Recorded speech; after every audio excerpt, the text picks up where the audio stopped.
Week 9 of the fantasy football season. And here's a few tight ends I have as sleepers this week. The first guy, Donald Parham of the Los Angeles Chargers. So Parham, he's been a big red zone threat, 6'7", 6'8", tight end for this Los Angeles Charger team. Last week, he filled in for Gerald Everett, who was out, and he had a nice game, 4 catches, 43 yards, and found the end zone. So week 9 here, I know it's a tough matchup on paper, but believe it or not, the New York Jets give up the 6th most fantasy points to tight ends on the season. So with Parham out there in 96% of leagues, Gerald Everett, we don't know if he's going to play at all. And even if Everett does play, he's been a red zone target. Like I mentioned, a big guy within the 10-yard line that can make plays for this Charger team with defense's coverage rolling to Keenan Allen and Eckler out of the backfield. So right now, if you're desperate at tight end with the bye weeks and some injuries, I have him as a sleeper this week. Next tight end is Noah Gray of the Kansas City Chiefs. I know Gray's the backup tight end.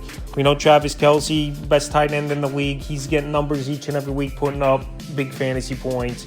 But Noah Gray, they need someone to step up in this passing game. And if it's got to be 2 tight end sets or Gray being a sneaky option for a touchdown, it wouldn't surprise me this week versus the Dolphins that do give up the 7th most fantasy points to tight ends on the season. So right now, Gray available 99% of fantasy leagues. They need someone to step up besides Kelce and Rashee Rice for most games in this past game is this Kansas City Chiefs team. And like I said, in a shootout type of game, anything could happen, especially after coming off a bad week. Last week was this Kansas City offense. I think they could bounce back with a vengeance and put up monster points. So if Noah Gray, let's say, gets 2 catches, 30 yards, and a touchdown, it wouldn't surprise me this week as a sleeper option. And the third and final tight end I have as a sleeper is Andrew Ogletree.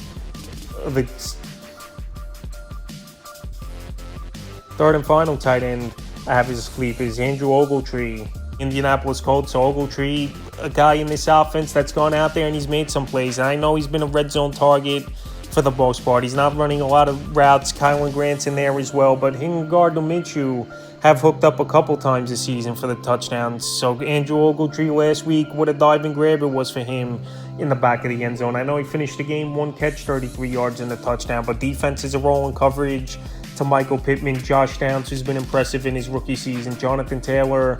Obviously, you got to worry about him stacking the box a little bit. So this week here, the Panther defense, which surprisingly does give up the second least amount of fantasy points to tight ends on the season. I think Ogletree still could be a decent sleeper option in the deepest of leagues, obviously, where he's available right now in 99% of fantasy leagues. So that's a few tight ends I have as sleepers here for week 9 of the fantasy football season.